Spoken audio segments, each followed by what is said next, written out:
Hello friends, स्वागत है आपके अपने चैनल स्टैंड बीपीएससी में। आज हम लोग फंडामेंटल राइट पढ़ेंगे क्योंकि फंडामेंटल राइट बहुत ही इम्पोर्टेंट है। आपके समाज में रहने का क्या अधिकार है, भारत देश में आप रह रहे हैं, आपका क्या क्या अधिकार होना चाहिए, कैसे आप यहाँ पर रहेंगे, आपके साथ बुरा व्यवहार हो रहा है, अत्याचार हो रहा है, जुल्म अत्याचार कोई भी सरकार या कोई भी इंसान कर रहा है, तो आपके क्या उसके अगेंस्ट में आपके फंडामेंटल राइट संविधान ने दिया है, ताकि आप उसे अपने जीवन में समझ कर सीख कर उसका क्या करेंगे, उपयोग करेंगे। तो देखिए, सबसे पहले मौलिक अधिकार, देखिए मौलिक अधिकार समझ लीजिए पहले, उसके बाद से हम लोग इसके बारी बारी आर्टिकल पढ़ेंगे क्योंकि बहुत ही इंपॉर्टेंट चैप्टर है दोस्त। यहाँ से तो एग्जामों में प्रश्न बनते ही हैं। अगर ये चैप्टर आप समझ लेते हैं तो समझ लीजिए कि आपका कल्याण हो जाएगा। कल्याण का मतलब कि आपको एक अंदर से कॉन्फिडेंस, मजबूती कि समाज में आपके पास ये राइट है। आप कहीं से भी किसी से भी अब बिना डरे हुए किसी अधिकारी से बातें कर सकते हैं जब इस फंडामेंटल राइट को आप जान जाएंगे। तो मैं आप लोगों से यही कहूँगा कि आप पूरा वीडियो का अंत तक बनिएगा दोस्त। आप कंपटीशन में जाएंगे तो यहाँ से प्रश्न आपका एक भी नहीं छूटेगा, और मैं ऐसे भाषा में बनाऊंगा, ऐसे भाषा में बताऊंगा आपको कि स्टैंडर्ड भाषा नहीं, जो गांव के बच्चे होते हैं ना, गांव से जो बिलोंग करते हैं, वो भी इसे समझ सकते हैं। और एकदम ठेठ भाषा में बताएंगे, शुद्ध शुद्ध हिंदी भाषा में, जो आप डेली लाइफ में अपना प्रयोग करते हैं, एकदम सिंपल आसान भाषा में आप समझेंगे। कोई हमें बड़े विद्वान की तरह नहीं, मतलब मुझे ऐसे यहाँ आने का मतलब है कि आप मेरी बातों को समझ जाए कि मैं क्या कहना चाहता हूँ। ठीक है, तो देखिए, सबसे पहले जानिए कि मौलिक अधिकार क्या है। जब संविधान का निर्माण हुआ तो उस समय मौलिक अधिकार की क्यों आवश्यकता पड़ी? आखिर जो हमारे संविधान निर्माता थे, कुछ सोच कर ही बनाए होंगे सभी के लिए। भारत में जितने भी भारत के नागरिक हैं, सभी के लिए सोच समझ कर उन लोगों ने बनाया। तो देखिए, मौलिक अधिकार किसी भी व्यक्ति की राजनीतिक, आर्थिक, सामाजिक का जब विकास होता है, वही क्या कहलाता है? मौलिक अधिकार।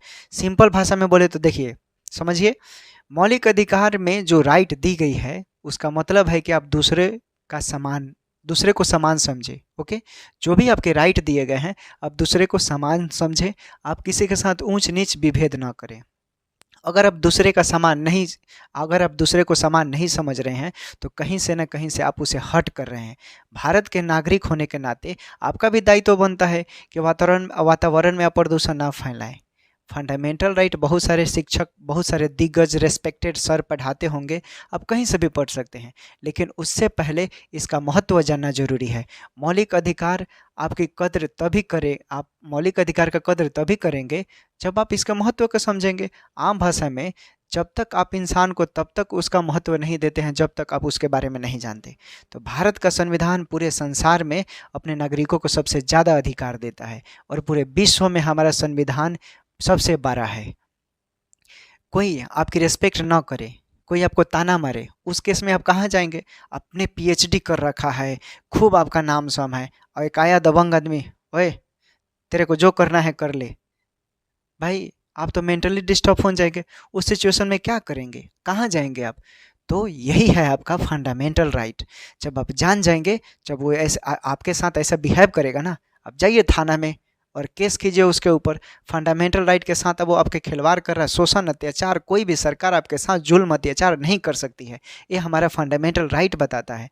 आपको ऐसा ऐसा अधिकार मैं बता दूंगा, आर्टिकल के जरिए बता दूंगा ना, कि दोस्त आप मतलब समझ जाएंगे कि हाँ, आपने मतलब अपने भाई से, मैं आपका दोस्त हूँ, आपने अपने दोस्त से फंडामेंटल राइट पढ़ा है। अगर कोई आपको इक्वल नहीं समझ रहा है, तो क्या करेंगे आप उस कंडीशन में? और आज के जनरेशन के अनुसार आपको अपने राइट जानने जरूरी हैं। ओके दोस्तों, तो चलिए हम लोग शुरू करते हैं, और पूरे आर्टिकल के तहत और इसके महत्व को भी हम लोग समझेंगे। ओके, देखिए, मौलिक अधिकार। मौलिक अधिकार मौलिक अधिकार को इंग्लिश में क्या बोलते हैं दोस्तों? Fundamental right. ओके, क्या बोलते हैं? Fundamental right. ओके, देखिए, फंडामेंटल राइट कहाँ से लिया गया है दोस्तों? अमेरिका से लिया गया है। ओके, और ये कौन से भाग में है? तो ये भाग 3 में है दोस्तों। ओके, कौन से आर्टिकल तक है? ये आर्टिकल 12 से 1935 तक में है। हम लोग पूरा जानेंगे, ओके दोस्तों। और इसे मैग्ना कार्टा कहा जाता है। पूछा जाता है कि कौन से भाग को संविधान का आर्टिकल मैग्ना कार्टा कहा जाता है, तो आप बोलेंगे भाग 3 को, ओके।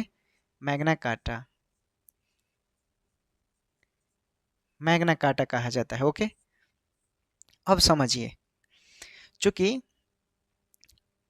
इसमें पहले क्या था, 7 मौलिक अधिकार थे आपके, ओके। 7 मौलिक अधिकार थे, लेकिन वर्तमान में आपके 6 मौलिक अधिकार हैं। कितने? 6 मौलिक अधिकार हैं। तो देखिए, जो 7वां मौलिक अधिकार था, संपत्ति का अधिकार, कौन सा? संपत्ति का अधिकार, ठीक है। इसे अब हमारे फंडामेंटल राइट से बाहर कर दिया गया है। क्यों बाहर कर दिया गया है? क्योंकि समझिए, यहाँ पर एक स्टोरी है दोस्तों। बात है 1974 की। कब की? 1974 की। एक व्यक्ति थे केशवानंद भारती। केशवानंद भारती, ये केरल में रहते थे। कहाँ रहते थे दोस्तों? केरल में, ओके। केरल में रहते थे। ये हजारों तादाद में अपने आश्रम में बच्चों को शिक्षा देते थे, ठीक है। क्या देते थे? शिक्षा देते थे। उस समय इमरजेंसी लगने से पहले, उस समय इमरजेंसी लगने से पहले 1974 के आसपास, ओके, केरल सरकार ने एक प्रोजेक्ट लॉन्च किया।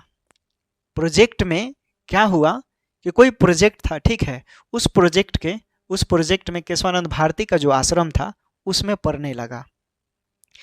अब सरकार ने केशवानंद भारती से बोला कि केशवानंद भारती, आपको अपना आश्रम हटाना पड़ेगा, आप पैसा लीजिए, सरकार आपको पैसा देगी, आप दूसरे जगह अपना आश्रम खोलिए, ठीक है। केशवानंद भमक गए, भाई आप कौन होते हैं? हाँ, ये हमारा फंडामेंटल राइट है, हम ऐसा हरगिज नहीं होने देंगे, आप ऐसा कीजिएगा तो हम हाई कोर्ट जाएंगे। केशवानंद भारती केस किए, ठीक है। जाते हैं हाई कोर्ट में। हाई कोर्ट में पहुंचते हैं तो भाई, हाई कोर्ट है, हाई कोर्ट में जो जज बैठते हैं, जो बहुत बड़े विद्वान होते हैं, वो क्या, उन लोगों ने देखा, सारा कागज पेपर खोला तो देखा कि भाई, अरे, तो जज ने भी समझा केशवानंद भारती जी, ठीक है, फंडामेंटल राइट है, लेकिन यहाँ पर हजारों करोड़ों की संपत्ति, हजारों करोड़ों के तादाद में केरल सरकार प्रोजेक्ट लॉन्च की है ताकि राष्ट्र का विकास हो, ओके। ओके, राष्ट्र का विकास के लिए आप क्या कीजिए कि अपना आश्रम केरल सरकार को दे दीजिए। केरल सरकार ने सच में, केरल हाई कोर्ट ने क्या किया, केरल सरकार के पक्ष में अपना जवाब सुना दिया। केरल सरकार क्या हुई, केस जीत गई। अब यहाँ पर ये तो दम बौखला गए, बोले कि भाई ये तो क्या फंडामेंटल राइट के साथ शोषण हुआ है, हमारे साथ शोषण, और हमारे जमीन, 2 अपील उन्होंने लगाया, एक जमीन का अपील और एक फंडामेंटल राइट का, ओके। ये जाते हैं कहाँ? पढ़े लिखे थे, इनको पता था कि आर्टिकल 32 के तहत हम कहाँ जा सकते हैं? Supreme court. कहाँ जा सकते हैं? Supreme court. ये कहाँ गए दोस्त? सुप्रीम कोर्ट गए। सुप्रीम कोर्ट में पहुंचे। जज ने, जब जज को ये बात पता चला कि एक क्या आया है, फंडामेंटल राइट से रिलेटेड, मौलिक अधिकार से रिलेटेड एक केस आया है, एक व्यक्ति का फंडामेंटल राइट का शोषण हुआ है, पूरा न्यूज चैनल, टीवी पर, पूरा पेपर में हाहाकार मच गया, आग की तरह यह सन्नाटा फैल गया, पूरे भारत में 1974 में फैल गया। उस समय इंदिरा गांधी की सरकार थी, ठीक है। तो उस समय क्या हुआ, उस समय क्या हुआ, जब जज को यह बात पता चला, उसने देखा तो जजों की एक टीम बैठी, ठीक है। जजों की एक टीम बैठी, जो वरिष्ठतम होती हैं, जजों की टीम में जो वरिष्ठतम, जो रिटायर होते हैं, वो सब की वहाँ पर एक टीम बैठी। उसमें 13 जज बैठे। कितने? 13 जज बैठे। 13 जज में से क्या हुआ, 6 जज क्या किए, केशवानंद भारती के पक्ष में फैसला सुनाया, और 7 जज केरल सरकार के पक्ष में, केरल सरकार के पक्ष में फैसला सुनाया। इस तरह वहाँ भी क्या होता है, केशवानंद भारती केस हार जाते हैं। अब फिर टीवी न्यूज चैनल पर ये दिखाने जाने लगा कि भाई, किसी भी व्यक्ति का अगर फंडामेंटल राइट में, कि संविधान में फंडामेंटल राइट दिया गया है, किसी के साथ शोषण, अत्याचार, जुल्म होता है, मानवाधिकारों का हनन होता है, तो सुप्रीम कोर्ट में जाएगा। तो सुप्रीम कोर्ट ने भी क्या, ये फैसला केरल सरकार के पक्ष में दे दिया। इसका मतलब कि क्या फंडामेंटल राइट का कोई वैल्यू नहीं है इंसानों का, जो व्यक्ति के लिए दिया गया, भारतीय नागरिकों को दिया गया है। बात आती है यहाँ पर कि हमें पहले से ही बताया गया है। क्या बताया गया दोस्तों? कि जब भी राष्ट्र हित की बात आती है, देश की बात आती है, अखंड भारत की बात आती है, तो उसके सामने ऐसी-ऐसी छोटी चीज़ें भी कुर्बान कर दिया जाता है, हमें पहले से ही सिखाया जाता है। ओके? तो वहाँ पर ऐसा सुप्रीम कोर्ट ने भी किया, क्योंकि यह पूरी तरह हनन नहीं था, क्योंकि ज़मीन से रिलेटेड था और सरकार उस समय हज़ारों हज़ारों करोड़ों के तादाद में क्या प्रोजेक्ट लॉन्च की थी। तो इसलिए वहाँ पर क्या किया, ये केस लड़ते-लड़ते कहाँ पहुँच गए, 1974 से 1978 1978 तक पहुँच गई। अब जजों की टीम जो बैठी, जजों की टीम, उन लोगों ने निर्णय लिया, सारे जजों की टीम बैठी और आपस में संसद में ये बिल भी गया और इस पर एक मंथन हुआ कि भाई अभी तो ये हाल है, बाद में और भी लोग इसका क्या बुरा फ़ायदा उठाएँ। तो वहाँ पर 44वां संविधान संशोधन हुआ। कौन सा? 44वां 44वां संविधान संशोधन 1978। क्वेश्चन पूछता है, याद रखिएगा। 44वां संविधान संशोधन 1978 द्वारा जो संपत्ति का अधिकार था, अब वो क्या है? जो संपत्ति का अधिकार हमारा मौलिक अधिकार था, अब वो क्या है? कानूनी अधिकार है। ओके? कहने का मतलब है कि पहले अगर कोई पिताजी हैं, आपके पिताजी होंगे, तो अगर वो किसी को ज़मीन लिखते थे पहले, उस समय की बात कर रहे हैं। ओके? जब ये लॉ लागू नहीं हुआ था तब। ठीक है? तो अगर पिताजी किसी को ज़मीन लिखते हैं तो बेटा केस कर सकता था। पिताजी सुप्रीम कोर्ट में पहुंच जाएगा वो कि मेरा ये क्या फंडामेंटल राइट है, पिताजी दूसरे का ज़मीन क्यों क्यों देंगे, हम उनके बच्चे हैं तो हमको देना चाहिए। ये था रूल। लेकिन अब जब ये संशोधन कर दिया गया, कानूनी अधिकार, समझिए बहुत बड़ा इंपॉर्टेंट चैप्टर है दोस्तों। जब इसे आप जान लेंगे ना, तो आपके सामने कोई नहीं टिकेगा। आप इतना हम विश्वास दिलाते हैं, आप पूरा जब आर्टिकल पढ़ लेंगे तो कानूनी अधिकार का मतलब हुआ कि अब पिताजी अपना ज़मीन किसी को भी दे सकते हैं। अब बेटा ज़बरदस्ती नहीं करेगा कि पिताजी आप दूसरे को ज़मीन क्यों बेच रहे हैं। ठीक है? यानी अब पिताजी चाहे तो अपना ज़मीन किसी को भी बेच सकते हैं। ओके? अपना ज़मीन किसी को भी दे सकते हैं। हाँ, बेटा एक मर्सी याचिका लगा सकता है कोर्ट में कि मैं बेघर हूँ, मेरे पास रहने के लिए ज़मीन नहीं है, पिताजी से बोलकर मुझे 1 कट्ठा 2 कट्ठा दिलवा दिया जाए। ओके?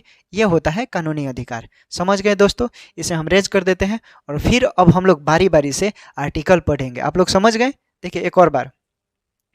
कहने का मतलब है कि आज लोकतांत्रिक है। लोकतांत्रिक का मतलब क्या होता है? डेमोक्रेटिक, इंग्लिश में बोलते हैं।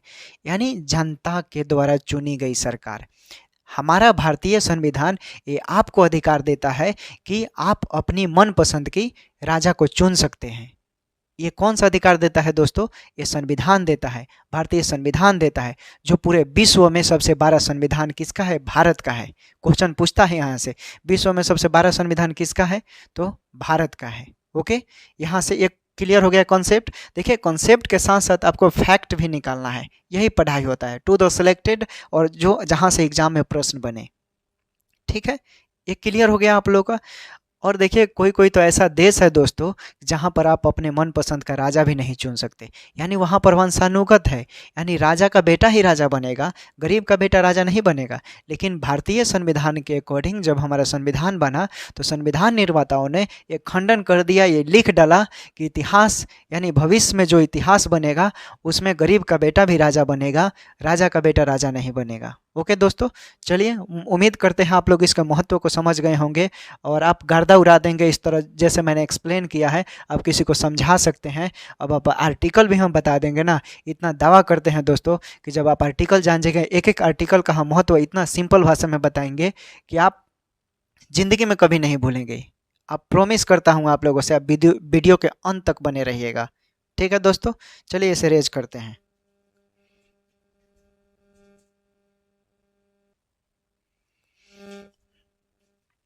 देखिए दोस्तों, अब हम लोग जानेंगे आर्टिकल 12। आर्टिकल 12, अब हम लोग बारी-बारी से आर्टिकल को जानेंगे। आपका पूरा दम मतलब ऐसे मैं बता दूंगा कि आप किसी को अच्छा से समझा सकते हैं। ओके दोस्तों, देखिए आर्टिकल 12 है राज्य की परिभाषा। समझिए, राज्य की परिभाषा कहने का मतलब है कि भारत एक संघ है, एक यूनियन है। यानी भारत राज्यों का संघ है, यूनियन है। कहने का मतलब सिंपल भाषा में समझिए कि कल को बिहार सरकार चाहे कि हम बिहार को एक अलग देश बनाना चाहते हैं, तो भाई ऐसा आप हरगिज़ नहीं कर सकते हैं, क्योंकि बिहार भारत का ही एक हिस्सा है, भारत का ही एक अंग है। और आर्टिकल 12 कहीं से भी ये इजाज़त नहीं देगा कि आप भारत को अलग कर सकते हैं, भारत के टुकड़े करें। ऐसा आर्टिकल हरगिज़ इजाज़त नहीं देगा।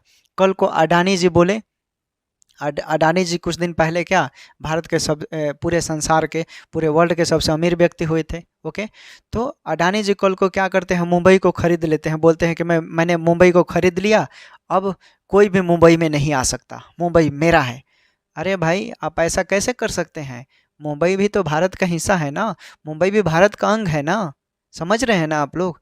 आप बोलेंगे कि कल यहाँ कोई नहीं आ सकता, मुंबई मेरा हो गया, मैंने खरीद लिया, तो आप ऐसा हरगिज़ नहीं कर सकते हैं, क्योंकि आर्टिकल 12 ऐसा इजाज़त नहीं दे सकता है, ऐसा इजाज़त नहीं देता है कि आप क्या करें, भारत को अलग कर सकें। ओके दोस्तों, क्लियर हो गया? अब देखिए, अब हम लोग